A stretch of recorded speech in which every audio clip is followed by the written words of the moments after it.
Our speaker is a retiree. So, sabihin marami na siyang alam. No? He has retired from the SISIP Salazar Hernandez and Gatmaitan Law Office as a counsel. He was actually the president in 2005-2007 of the ASEAN Confederation of Employers. He was the the president of People's Management Association of the Philippines in 1991 and was also the general counsel of the Philippine Chamber of Commerce and Industry in 2004. Right now, he is the honorary president of the Employers Confederation of the Philippines, or ECO. He was a graduate of the Bachelor's of Law at the University of the Philippines, and he took up the special studies on collective bargaining and dispute settlement in the University of California. Ladies and gentlemen, to talk about the view from the private sector on contractualization, we give to you Attorney Rene Y. Soriano, the Honorary President of ECO.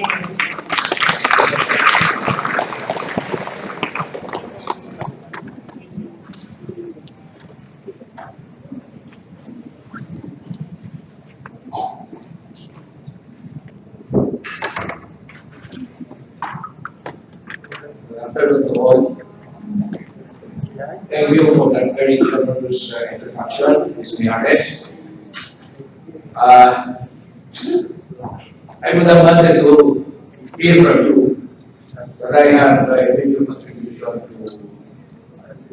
PhilExport. I was elected chairman of the election committee for, I think, 2 or 3 times. And I don't think that was included in my day act. Maybe that was purposely done. But what I can tell you is that those elections which I decided over were very orderly. There was no cheating. There was no vote by the part of Mr. Ortiz.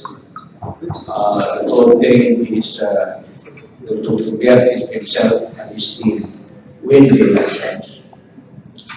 And everything so far as the admin of the election is concerned, it was characterized by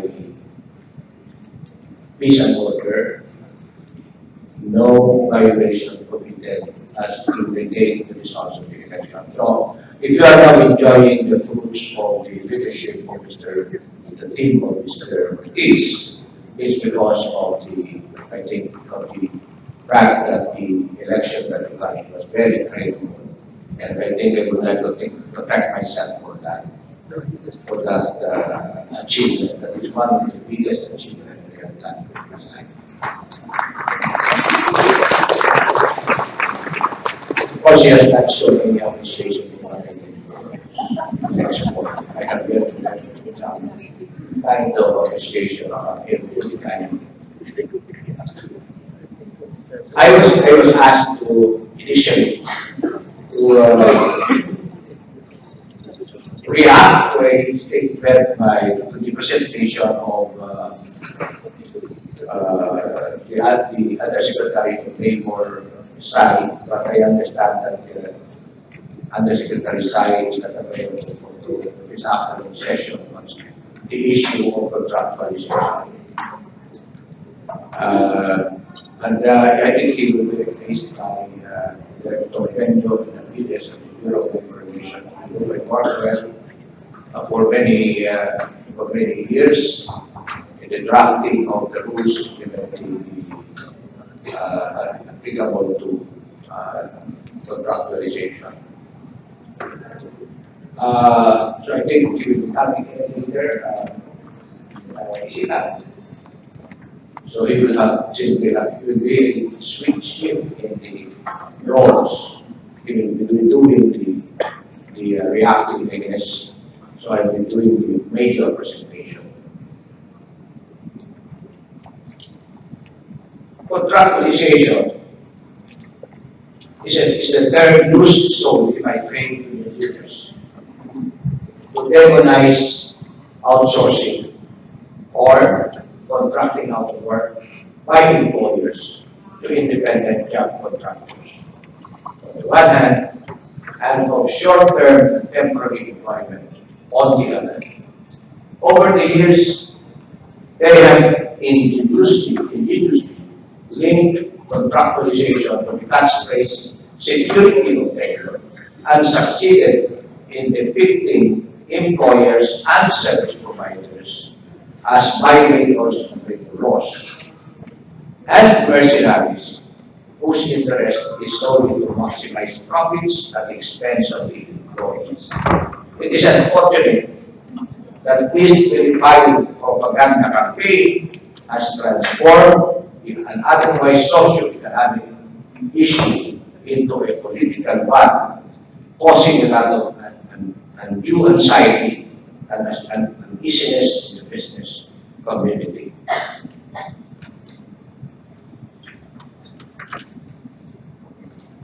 Service contracting has been a mainstay in the Philippine employment scenes.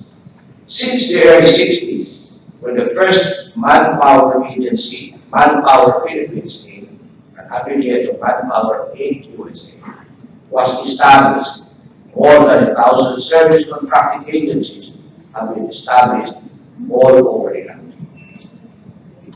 These agencies have been providing contract-based workers not only to private enterprises, but also to government offices.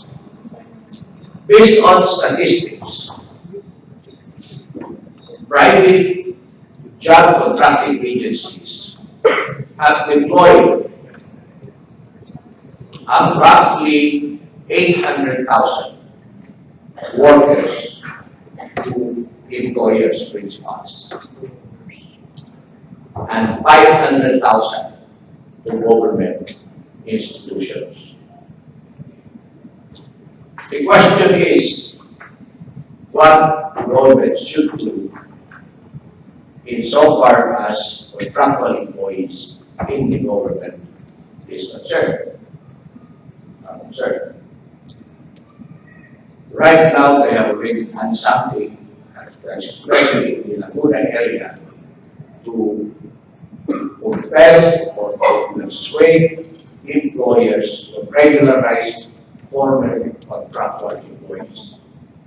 In an interview, Secretary Bellew had said that he is happy to announce that as of last week, he was reported that something like about 16,000 employees, formerly contract-based employees assigned by private agencies to private employers have been regularized. We'll talk more about that. The need for service contracting has been felt in almost all fields of business, i.e. manufacturing, pharmaceuticals, food and drugs, construction, garments, hotels, banking, electronics, and logistics. The advantages cited are as follows, and this is probably also what you want to do as users of subcontractors have also experienced. Greater flexibility in scheduling, work gets done immediately, more effective results, eliminates workplace politics, provides for an immediate response to urgent requirements which cannot be accomplished by in-house equipment, continuity in operations despite temporary absences of regular employees, personnel administration and supervision are streamlined, manpower readiness in emergency situations, improvement in productivity, less advertising costs, and dispenses with the need for hiring full-time employees for short-term or valuable and sporadic assignments. For export-oriented companies, for instance, one study showed that outsourcing enables them to adjust more quickly to fluctuation in demand, and outsourcing cushions in effect sudden changes in market conditions. I don't know if this is the same experiences that you have done, that you have had.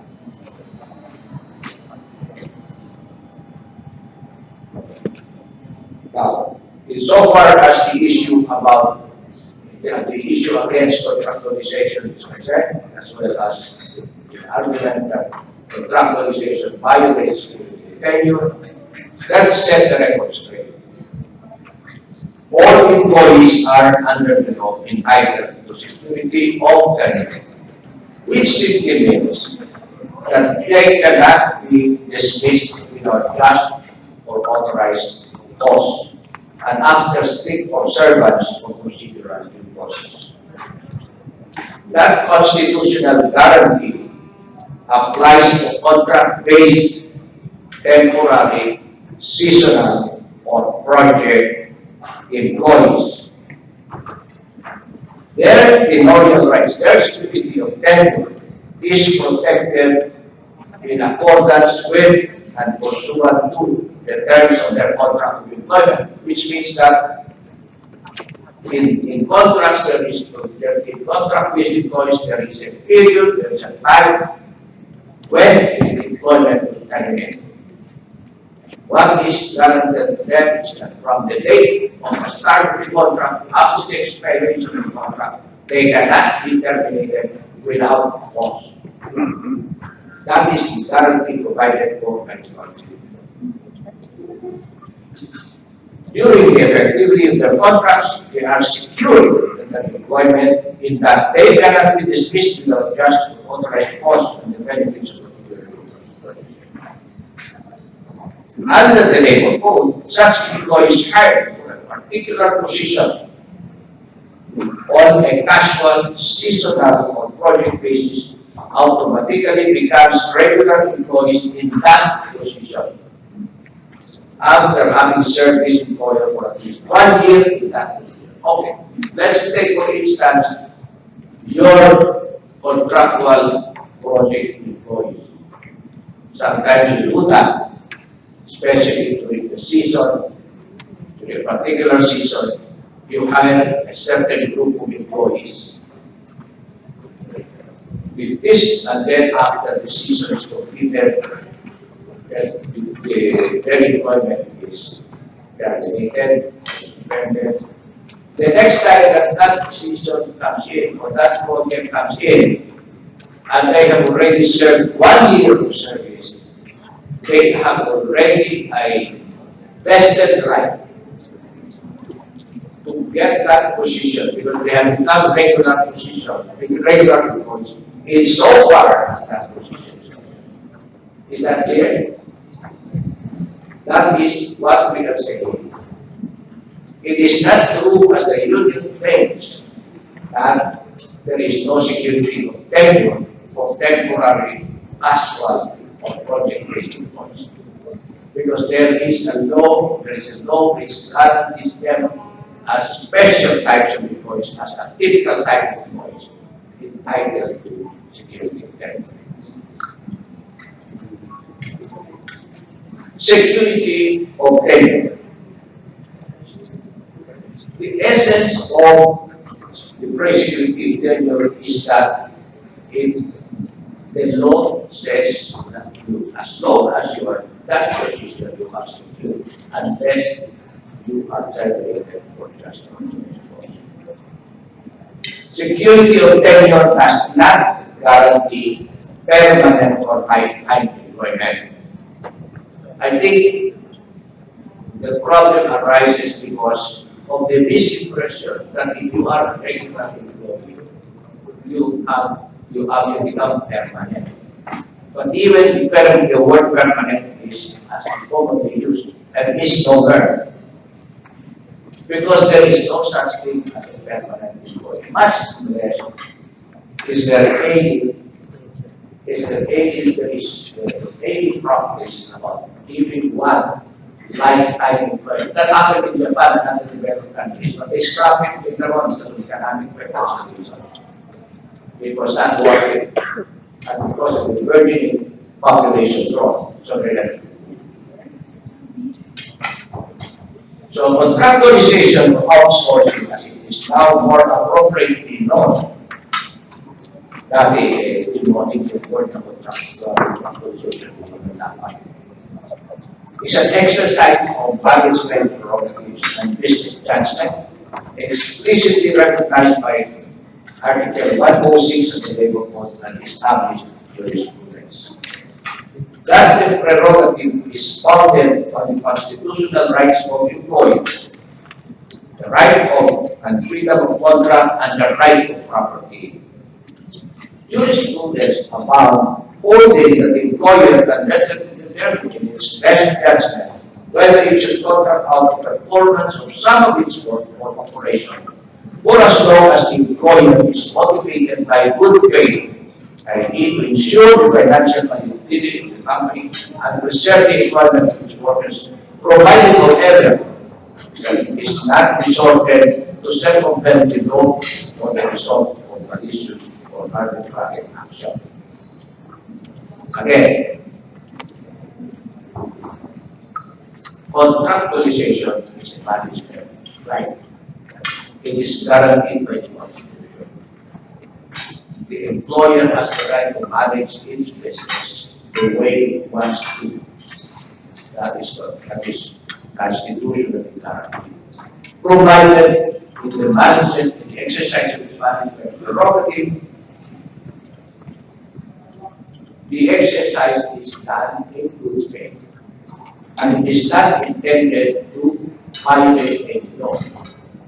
Like, admittedly, in the case of 555, because there, what happens is, employees are hired, contractual employees on a contract basis, on a 555. After 5 months, they are terminated. Another set of employees hired for another 5 months, extra break. Or, there are 5 months, the employment is transferred to another agency. And the agency assures the role of the employer of those who have already been hired. The same position, 555. That's why they call it 555. Hindi 555 siguro. Dati na yun, ba? Pero nakaka-adit din yan. Kapag na-enjoy mo na yung 555. Especially for employers, they are able to save money because they hire employees on a lesser pay. Okay? But the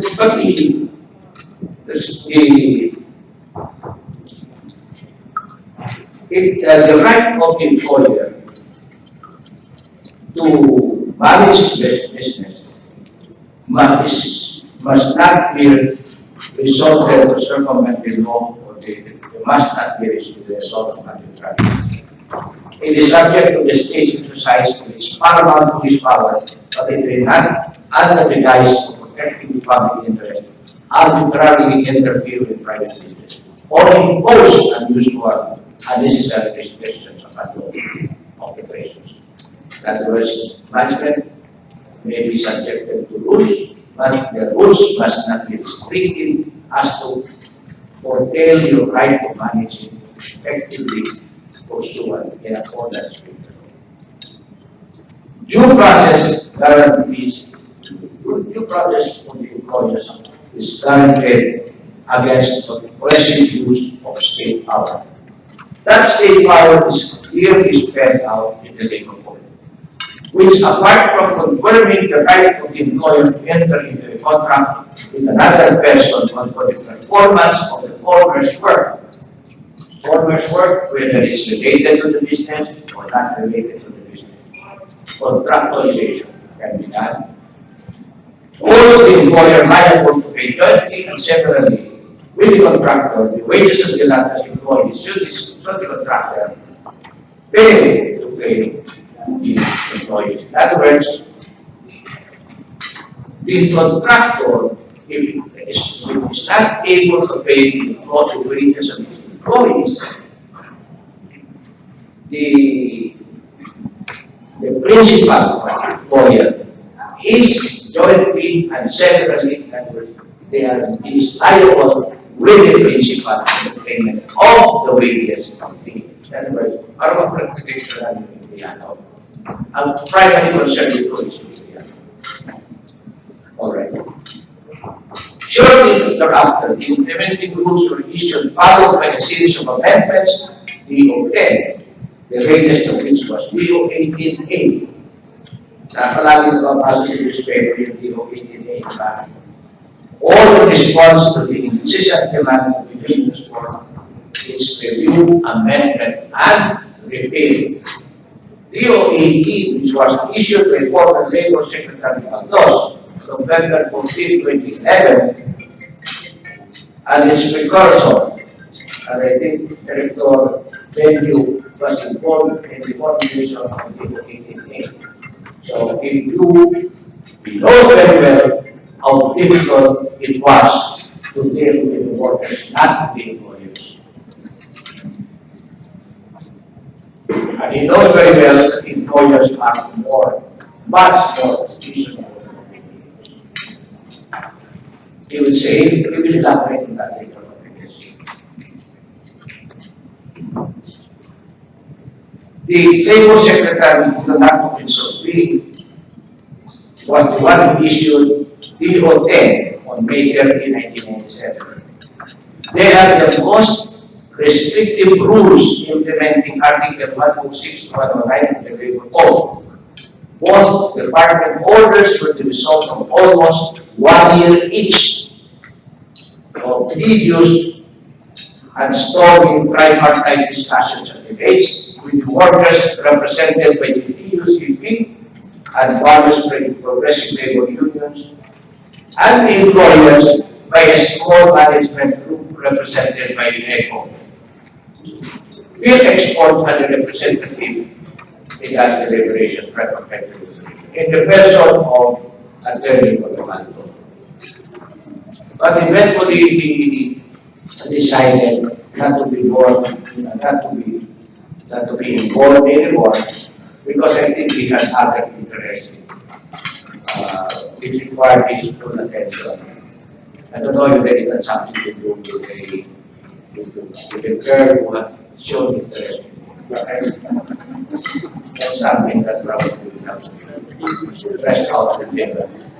We talked about it later. In fact, the president was aware of that. I would say that in all of these tripartite discussions, we were always outnumbered with the labor representative. But because Attorney Cotamanto was there, we were never outclassed. Undeniably, the existing laws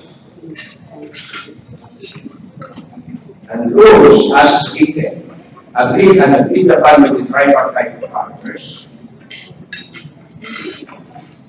are complete with restrictions and prohibitions more than adequate to address every conceivable concerns and fears, imagined or real, raised or that may be raised by unions against the perceived and unproven abuses of employers and contractors.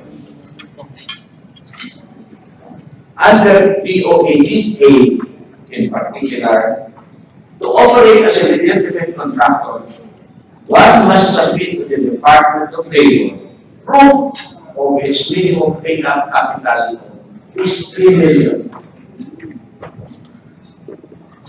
And a proof of its independent business, financial capacity to contract, payment of the corresponding registration fees, employment contracts, and quarterly reports, and many, many others.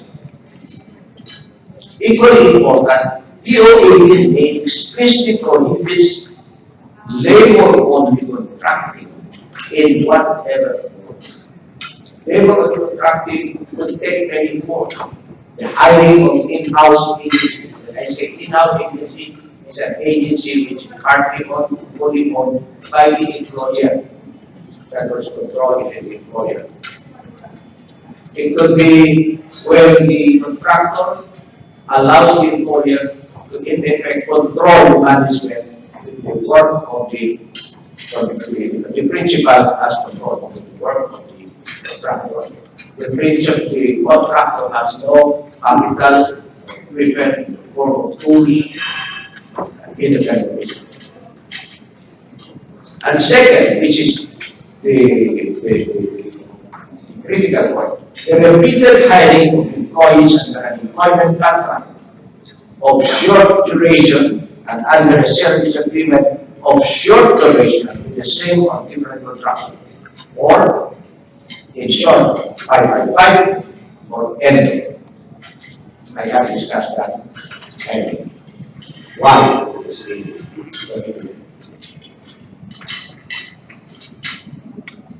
Endo should not be equated or confused with contractualization. Endo is prohibited. Contractualization per se is allowed by law, provided it is done in good faith and for business reasons. Hence, in fact,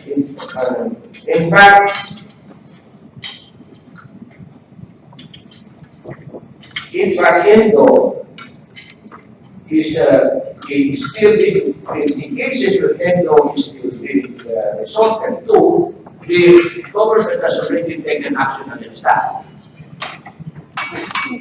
As it is now, there is no justification to terminate all forms of contractualization. Only Endo is really validly the subject of termination, including labor management.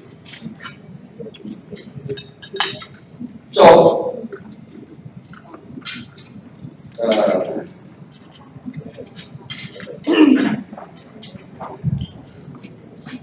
let's talk about the benefits that the contractualization have extended benefits and have contributed towards creating a favorable business climate and has resulted in additional jobs. Indeed, the service contracting industry has in no small way contributed to the job creation efforts. In other words, we have to face it that service contracting is a job generating institution of the private sector. When the employers have benefited from the services when extended by service contractors, so too has the workforce. The temporary employment afforded by service contracting agencies to occasional radio workers is an interim provider at least until the next regular job is available for them. For others, it is a training ground for future advancement, given that the apprenticeship program has long been in limbo. It was scrapped under the Executive Order number 111. There are also those who regard the interim employment as vehicles for learning and enhancing their skills, not to mention a stepping stone towards integration in the regular workforce for a permanent replacement for resigned, terminated, or retired employees. It is noteworthy to mention that in my experience, some companies resort to service contracting as a way of lightening their load at recruitment. Because of the job skills mismatch. It's not easy for an employer to hire workers and train them. So service contractors provide that vehicle under which these employees are hired and then brought into the company. They undergo the required training, and once they are already they become skilled enough, they join, they are invited to join the program. That is one major advantage of company in practice, which I think justify the retention of the practice. But now, just before I end, let me just share with you. I don't know whether you have read this. A renowned economist, Mr. Gerardo Sica, in his column, Crossroads, on October 12, last Wednesday, said,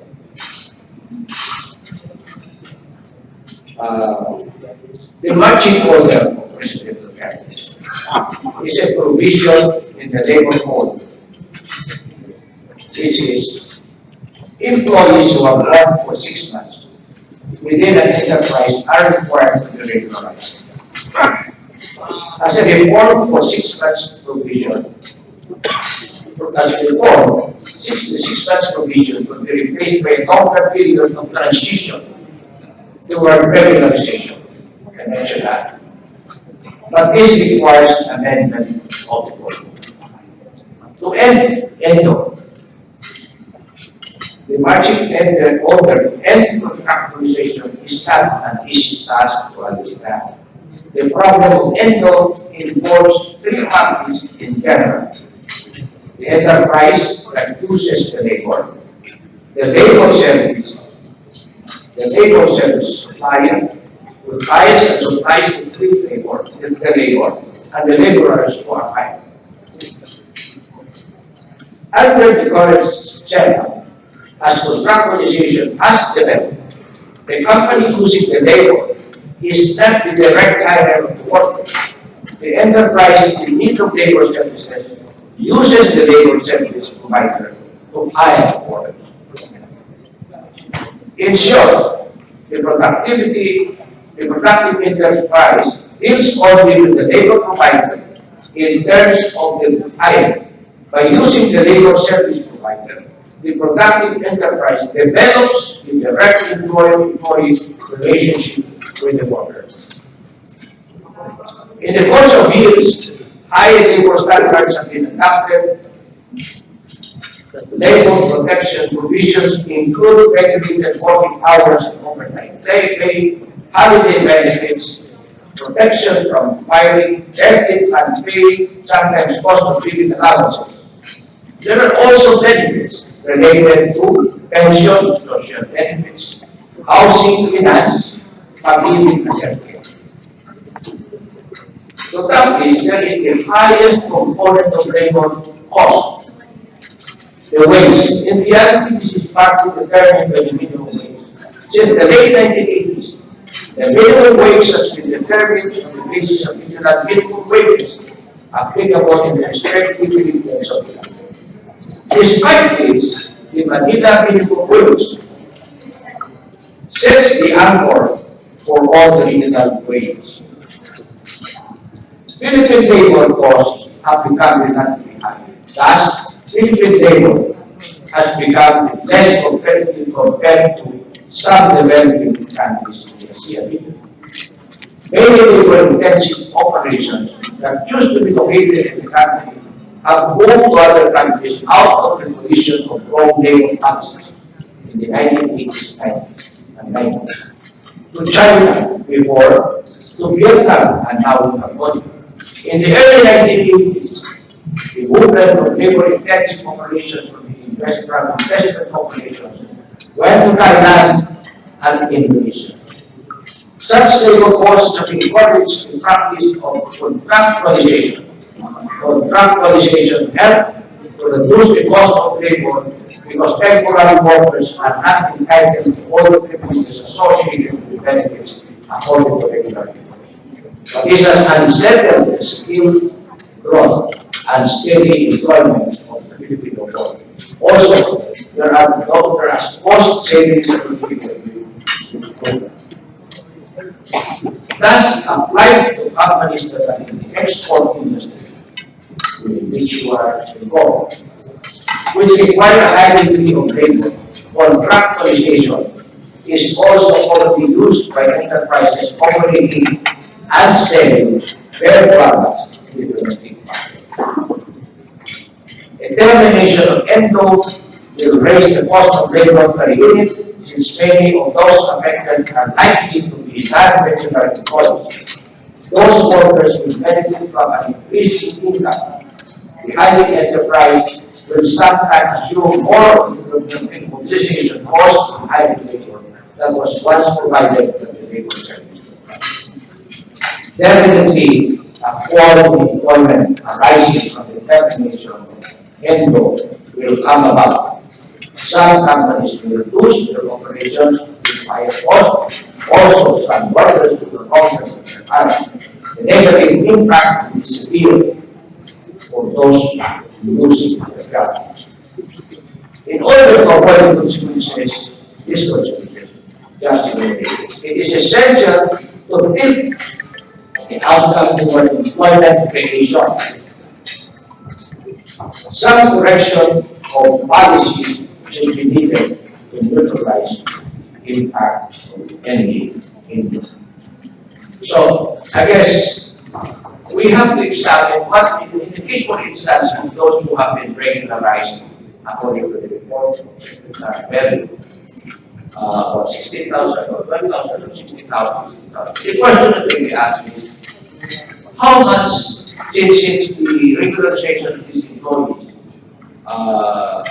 may have resulted in the loss of business for the service contractors? How many employees did the service contractors as a result of that? There is definitely an effect that presents regularization. And going back to the issue of when I mentioned about the government, but there are factors in the government. One question that can be asked is, there are about 500,000 employees in the government sector.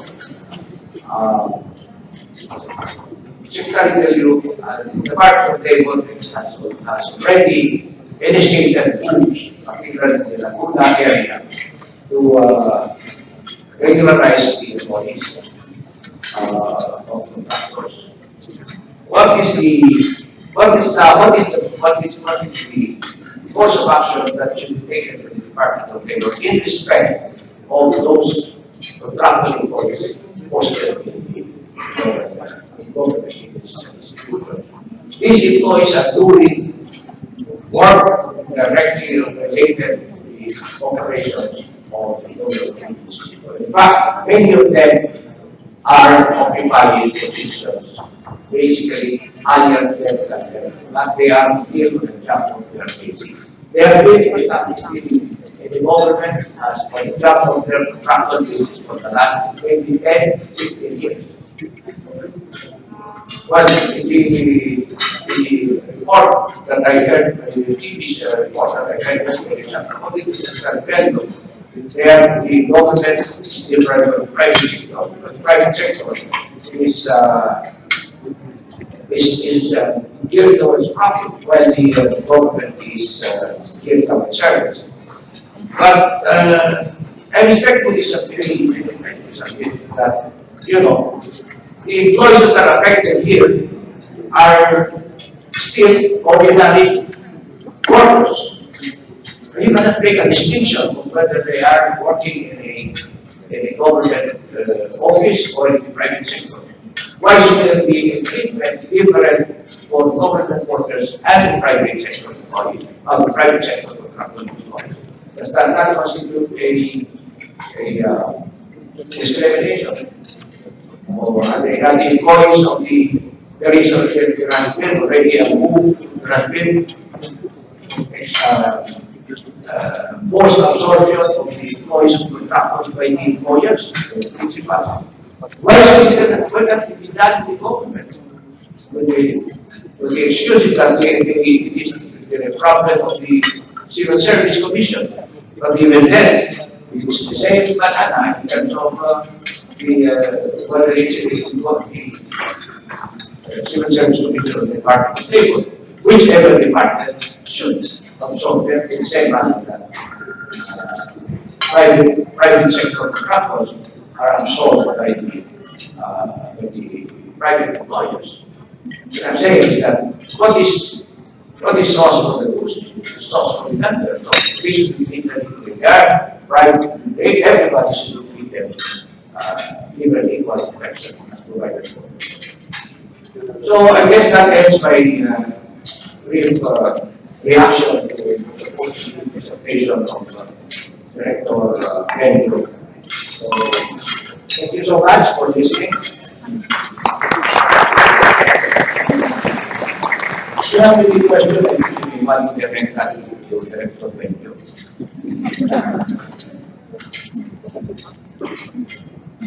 Thank you, Attorney Soriano. That was very comprehensive walkthrough about contractualization or multi-market contractualization and into ENDO and some recommendations.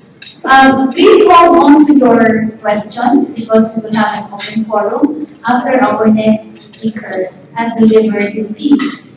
So our next speaker will be talking about demystifying contractualization and facilitating MSME compliance to labor policies. Our speaker has been in the Department of Labor and Employment for 8 years already. And he is the director of the Bureau of Labor Relations. Ladies and gentlemen, Director Benjo Santos Benavides.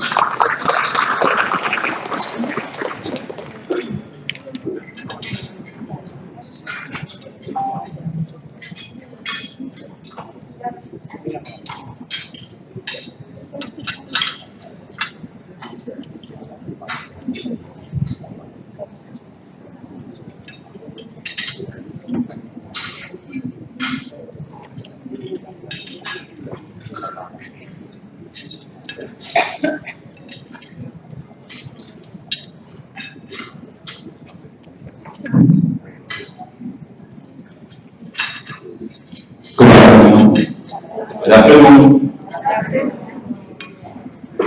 To Dr. Sergio R. Fortis, sir. To the officers and members of PhilHealth Support. Magandang hapon po sa ating lahat.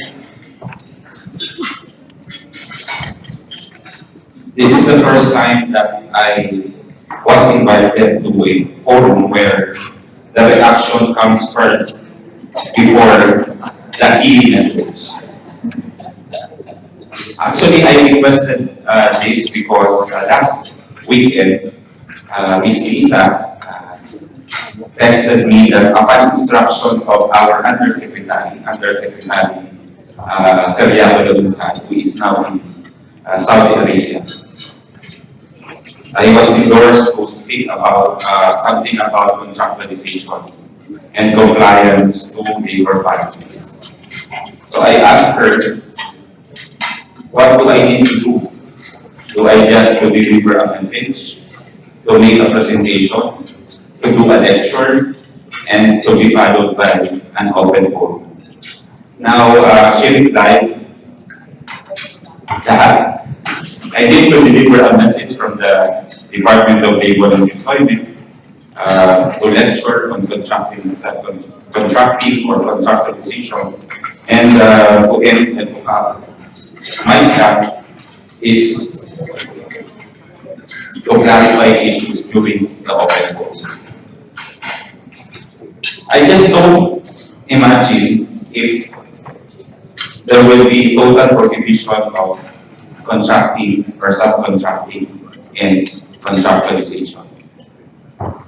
When an entity needs the services of a third party, it usually sources out that service to another person. Just like what PhilExport did for disposal. I understand that wala po sa PhilExport ang magsasalita o mag-discuss tungkol po sa contracting and subcontracting. That's why it opted to engage the Department of Labor and Employment to lecture on contracting and subcontracting. In its simplest form, that is farming out the completion or performance of a specific job, work, or service. Under the Labor Code of the Philippines, it is contracting and subcontracting. It is under Articles 106 to 109. So sir, ma'am, next time po, kapag na-repeat na po yung Articles 106, hindi nyo na po ako ma-invite to do the lecture. So let's see, there are pending bills in Congress, 17 in the Senate and 15 in the House. We seek to amend Articles 106 to 109. I am also surprised as to the order of presentation. Nag-iisip po ako. Is it based on age or based on looks? Attorney Soriano was mentioning 555. Ang unang naisip ko, sardinas. Pero ang alam niya, sigarilyo eh. Hindi niya na po yung naabutan. Anyway, my presentation will be dwelling on the topic, demystifying contractualization and facilitating micro, small, and medium enterprise compliance to labor policy. Just in time, you just took your snack. Contractualization is a complicated concept. Since nag-merienda pa lang po kayo, I would like to show you this slide. I would like you to spot the term contractualization. Sino po ang mag-volunteer? Papa-inspect po ng dole. So, wala nang mag-volunteer. Contractualization is the word, yung po yung nasa diagonal from right to left. Just like the relationship of some of you in your Facebook account na complicated, contractualization is a very complicated matter. It is complicated in the sense that many understand contractualization in one sense. Some understand the same term of contractualization in another sense. And a few understand the term contractualization in a very restrictive manner. So my object for my presentation today is to demystify contractualization. For you to understand ano ba talaga ang contractualization. Too many. Contractualization is the engagement of a third party to perform or complete a specific job, work or service for a definite or predetermined period. This is under the law, under DO 18-A and Articles 106 to 109 as interpreted by the Supreme Court, contracting and subcontracting. This contracting and subcontracting is in a trilateral relationship. By the way, before I forget, there is no lexicon in the Labor Code of the Philippines of the word contractualization. Contractualization is not a term under the Labor Code of the Philippines. Ganun na din po sa DO 18-A. But you know, language is a dynamic. Napaka-dynamic po ng lingwahe po natin. We invent or make use of terms out of the blue. It acquires popularity. That's why, at present, if you ask ordinary workers or even employers how they understand of contractualization, to them, it is the engagement of a third party to perform or complete a specific job, work, or service for a definite period of time. This is basically the contracting and subcontracting in a trilateral relationship. To some, however,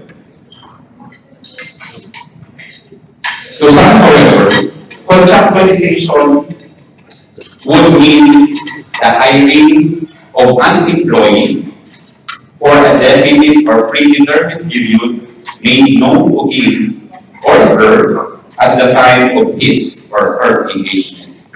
This is, to some, the fixed term employment in a bilateral relationship or arrangement. These are instances or situations where industries and employers directly hire workers on a fixed term period. Fixed term employment per se is not illegal. Fixed term employment is actually a term not again found under the Labor Code of the Philippines, but an invention in the case of rent in 1990s. But in that case, the duration of employment is not for 5 months, it was for 5 years. But unfortunately, in order to steal, in order to evade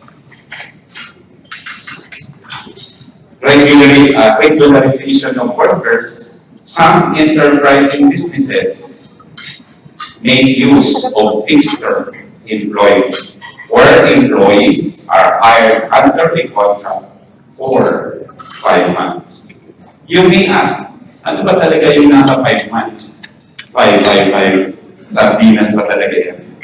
But you see, there is a misconception why the period set is 5 months. Because to many, when an employee works after 6 months, he or she attains regularity of employment. That is under probationary employment. But let us remember that in probationary employment, the object of the engagement is to test the fitness or qualification of workers to regular employment. If the object is absent or lacking, regardless of the term, the worker is deemed to be a regular employee at day 1. So, in the conduct of our inspection, we notice that there are contracts of employment for a period of 5 months, but the purpose of which is not to test the fitness or qualification of an employee for regular employment. That is not probationary employment. Again, we must be mindful of the object of the employment of a worker whose duration of employment is less than 6 months. By generally, all workers at day 1 are the regular workers unless there is a contract of probationary employment, unless the employment is on a fixed term basis, unless the employment is seasonal, project, and casual. Let me bring you back to contractualization, that is the contracting out or farming out of a specific job, work, or service for a definite period of time. This slide best explains the arrangement of contracting and subcontracting, where a principal, a company, who may already have regular workers, seasonal employees, project, casual, fixed-term employees, and probationary employees, may still engage the services of of a contractor or subcontractor under the service contract. This contractor and subcontractor in turn hires or engages the services of the workers under an employment contract, and these workers may either be placed within the premises of the principal to actually perform or complete the contracted out job, work, or service. This is contracting and subcontracting. Doon po sa mga kaibigan po natin sa kaliwa, hindi mo kayo yun, ma'am, dun sa mga makakaliwa. Ito po yung gusto po nila alisin. That's why, again, they are routing for the repeal of Articles 106 to 109 as well as DO 18-8. As we speak, we still have Articles 106 to 109. As we speak, we still have DO 18-8. Contracting and subcontracting is recognized by law, even by your students. The option or the decision to contract out the performance or completion of a specific job work or service, it is something that is within the exclusive dominion of the management. It is an exercise of management prerogative. Whether I contract out or not, it is for the employer or for the management to make and not for the government. But the moment an employer contracts out the services of a third party, here comes regulations. That's why we have DO 18-8. Under DO 18-8, which at present is under review. Under review po yung DO 18-8. Under DO 18-8, the employment contract of these workers is coterminous with the service contract. Hence, if the service contract is for 1 year, the employment contract is also for 1 year. If the service contract is for 5 years, the employment contract is also for 5 years. Under the prevailing framework, these workers under this arrangement does not attain permanency or permanent or regular employment. The moment the employment ends, employer-employer relationship ceases. So when the service contract ends, the employment contract is terminated. This is what the labor groups is calling for review. So let's see that the Congress is now in session, is now on recess. Babalik po sila after Undas. There is a scheduled technical working group at the Senate. I think this coming Wednesday. I hope that the field export is represented to the technical working group. The technical working group is now under Senator Joel Villanueva, where we will deliberate on the 7 pending security of tenure bills. Under this arrangement, the workers are employees of the contractor.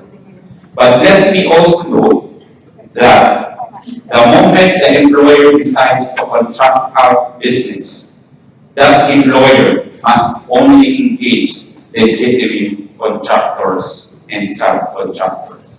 How do we know if the contractor is a legitimate or not?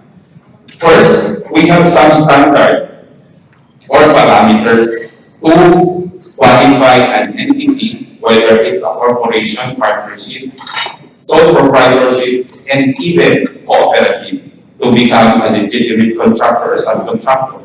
That entity must be registered with the Department of Labor and Employment. It must maintain a distinct and independent business. Kanina po, nasabi po ni Atty. Soriano, ipinagbabawal yung in-house agency. As a contractor and subcontractor, you must have an independent business, independent and free from the control of the principal. You must have the control over the performance or completion of the contracted out job, work, or service. To this group, would you want this to be erased under the labor code of the Philippines? Parang nagko-consultation na rin po ako eh. You know, last October 17, we conducted a labor summit attended by 398 trade union leaders. Napagalitan pa po ako eh. Actually, muntik na po ako ma-endo. I facilitated the discussion. Unfortunately, one of the participants questioned my task as a facilitator. Bakit daw ako nagpa-facilitate ng labor summit? Gusto po akong palitan. Sabi ko, sir, hindi-endo nyo na po ako. There was also a proposal that pinapa-abolish na po ang Department of Labor and Employment. And my quick reply was, sir, magpipili din po ako kasi isasara niyo yung opisina ko. So these are some of the proposals during the labor summit. And one resounding proposal is that to repeal this arrangement. Aalisin po ang Article 106 to 109. But there are labor sectors, labor federations, who favor retention of this arrangement. Just that gusto lang kong i-regulate this thing. So let's see, we are still conducting a summit in Visayas on November 18th and in Mindanao on November 11th. So this is contracting and subcontracting. Committee, this is the form of contractualization. They are asking to be removed or scrapped. The other form is this fixed term employment. The point of this is in bilateral arrangement. When DO18 was issued, there were previous department orders prior to that. We have DO18-A, we have DO3, and we have DO10. All those issuances were for the regulation of employment arrangement in trilateral relationships. But we observe that as time goes by, nag-transmute po, may mutation po ang work arrangement ng ENDO. Before, we only knew of ENDO in trilateral relationship.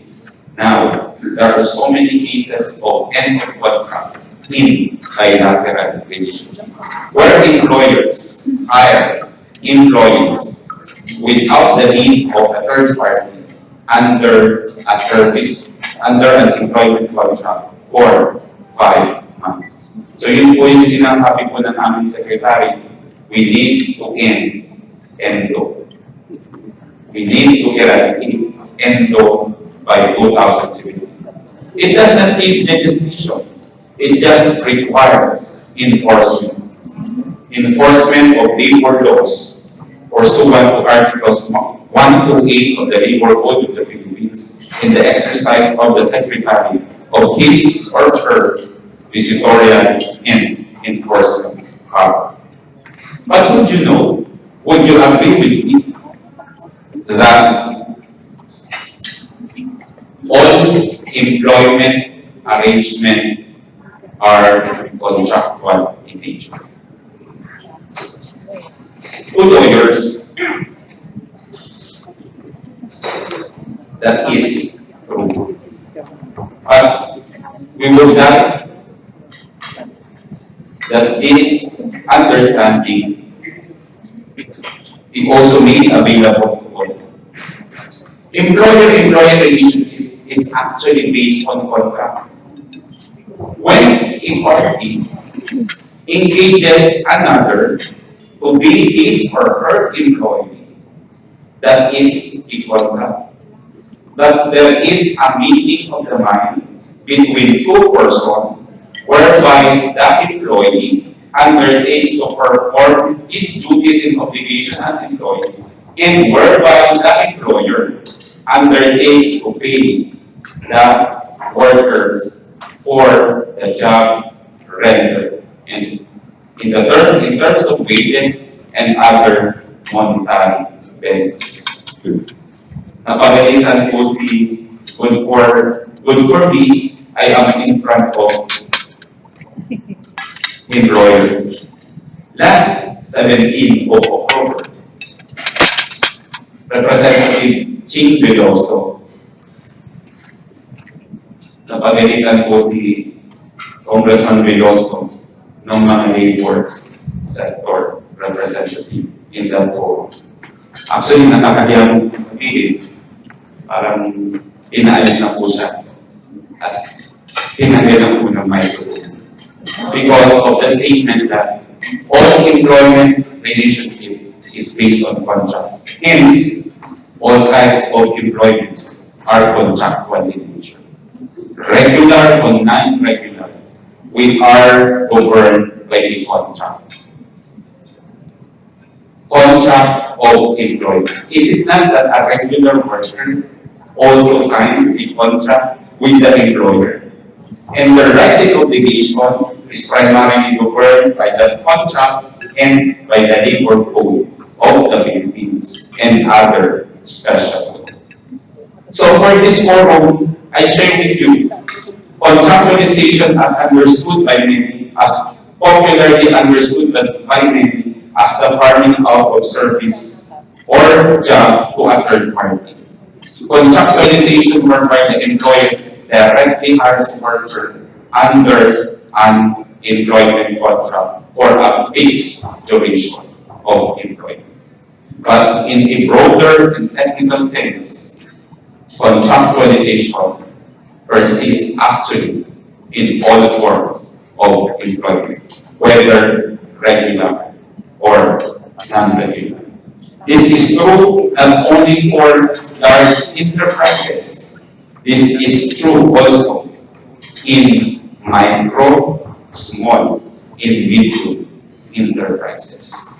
So let me now bring you to the next portion of my presentation, and that is facilitating micro, small, and medium enterprises compliance with the labor policy.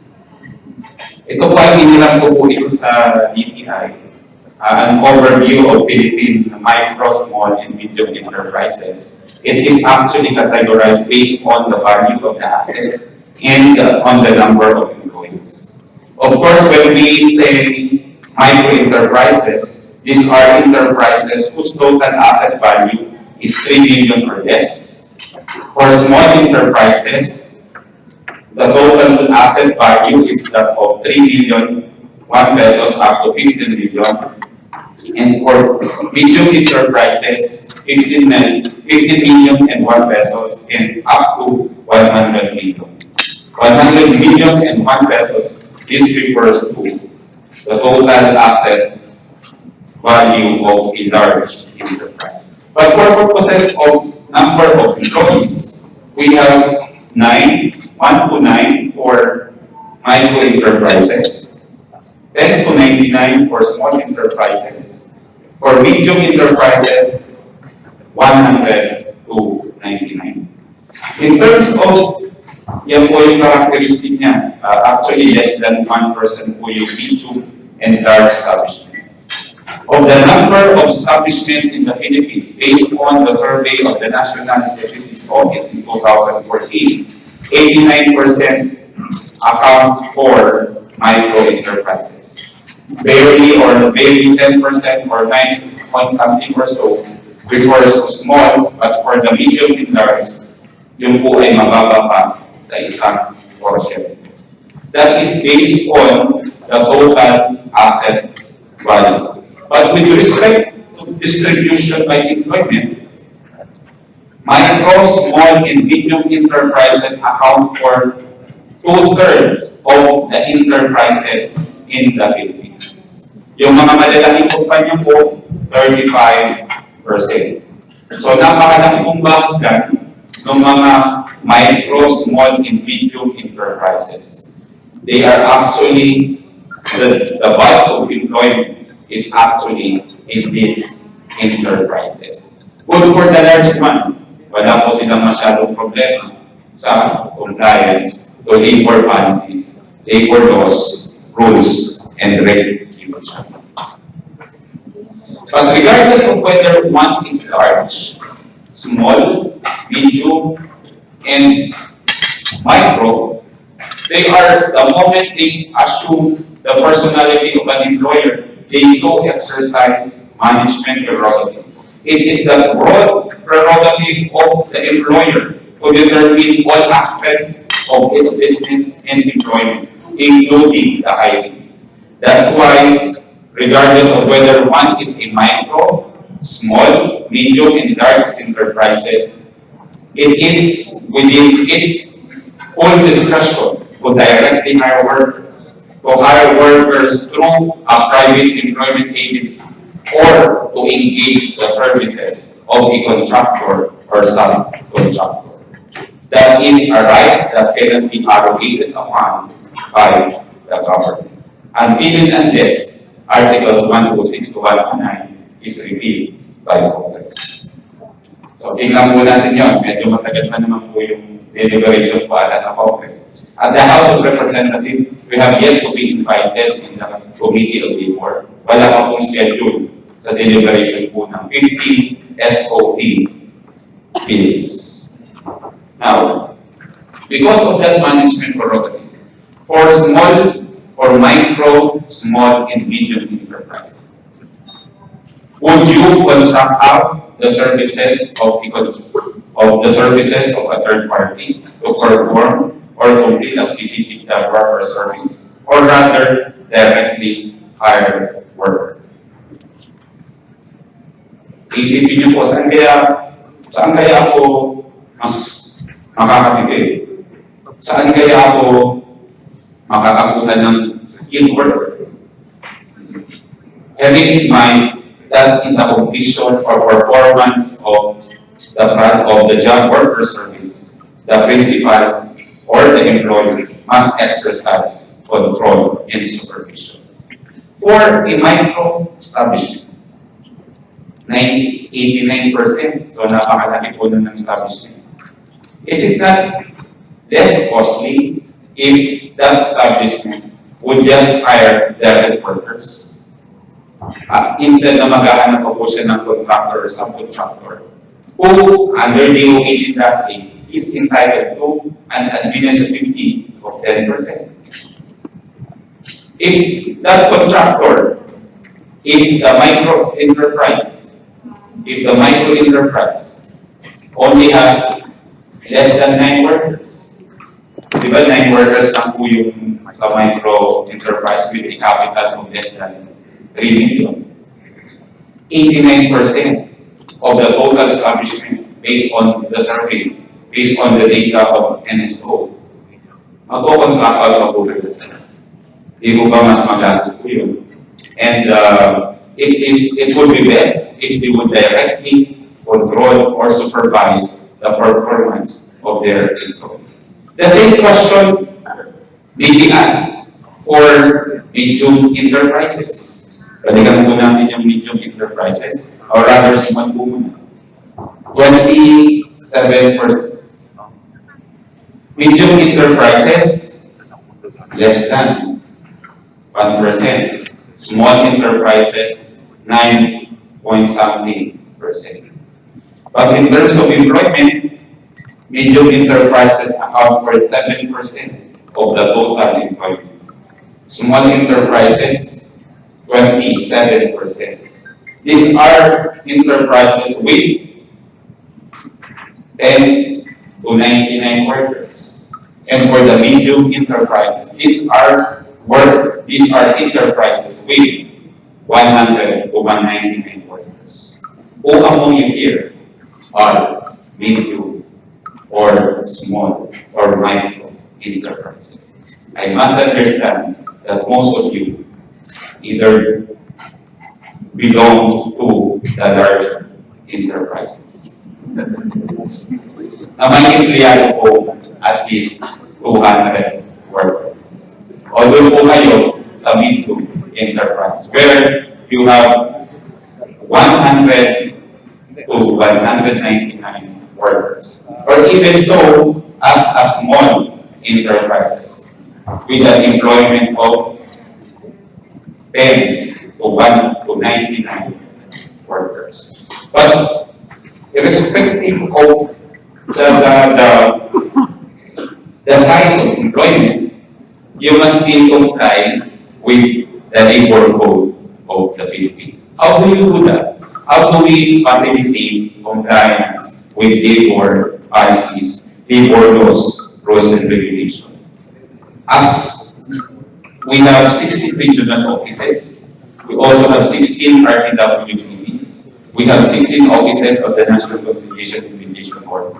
We have several offices in the Department of Labor and Employment where you can seek assistance in terms of labor laws compliance. We also have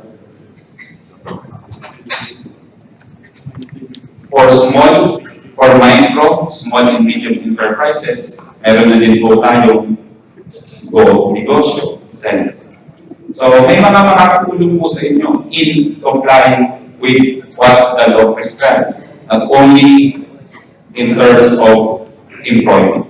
But I would like to share with you things that may help you facilitate comply with labor laws.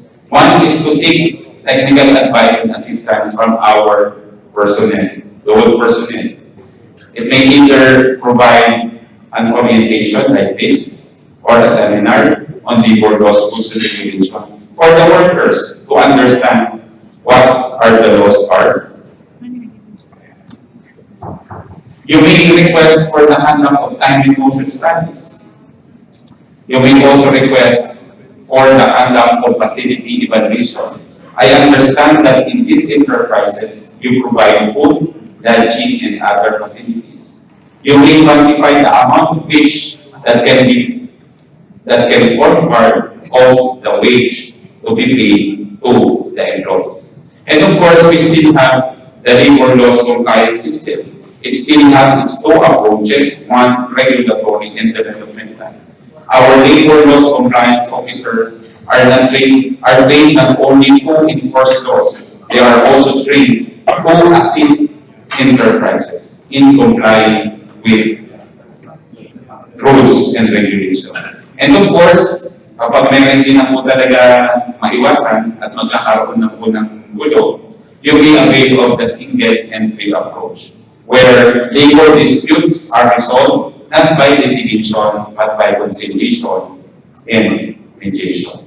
So these are the programs available with the Department of Labor and Employment that you may want to avail in order for you to comply with the labor laws, rules, and regulations. Before I end, let me read this quote. Galing po ito binasa po ito ng Presidente during this address, also taken from a foreign dignitary.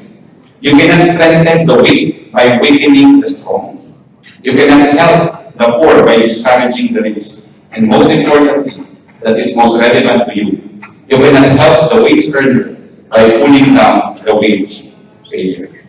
So I think that is the very principle that is running the mind of our President. While he declares no to contractualization, let it be remembered that it has some context on it. You must recall that that pronouncement was coming from the presidential debate in, I think, April of 24 of this year, where a worker was interviewed. And that worker is not basically a victim of contractualization. He was a victim of NPO. He has 4 employees, and for the same employees, he was hired on a 5-month employment contract, each for 5 months. Kaya po ngayon, sinisiligan po kami that we enforce labor laws, particularly against ENDO. With the Secretary's Directive, we need to end ENDO, all forms of ENDO, by the end of 2017. That ends my presentation. Before that, I would like again to thank the PhilEx Board, its officers and members for inviting the Department of Labor and Employment to this. Maraming salamat po at magandang Pakalimutan ko pala, stop pa mapapanayin ng hapon sa ating lahat. I just had a meeting with one of our undersecretaries. By the way, we have 5 undersecretaries. 4 are already appointed. One is Yusek Akong Lagunsad, Yusek David Cruz, Yusek Dominador Sari, at yung isa po Yusek, kaibigan ni Juana, Yusek Joel B. Manuso from AMU, Southern Mindanao. Natahimik po sila, sir. We also have 5 assistant secretaries. Tatlo na po ang appointed. We are still looking for 2 more appointees. Kung gusto niyo po mag-apply, the positions are still vacant. So with that, maraming salamat po at once again, good afternoon.